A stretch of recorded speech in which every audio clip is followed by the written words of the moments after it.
Mobile ચોરીના કેસને લઈને મોટી સફળતા મળી છે। ઉધના પોલીસે 3 આરોપીઓની ધરપકડ કરી છે। 16,79,000ની કિંમતના 279 મોબાઈલ કબજે કરવામાં આવ્યા। ગુનાનો માસ્ટરમાઇન્ડ એર ઇન્ડિયામાં ફરજ બજાવતો હોવાનો ખુલાસો। માસ્ટરમાઇન્ડની મોબાઈલમાંથી IMEI નંબર કાઢી નાખવામાં પણ માસ્ટરી છે।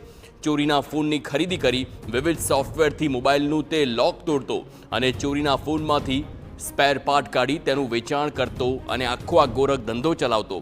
દિવાળીમાં ભીડ વચ્ચે વધુ ચોરીને અંજામ આપે તે પહેલાં જ ગેંગ સકંજામાં આવી છે।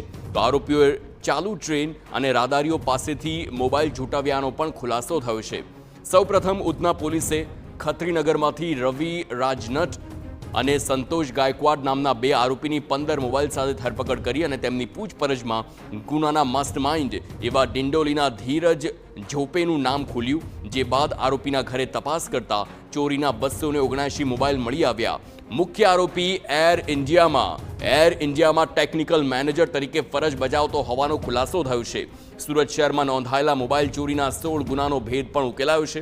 પોલીસે વધુ તપાસ હાથ ધરી છે।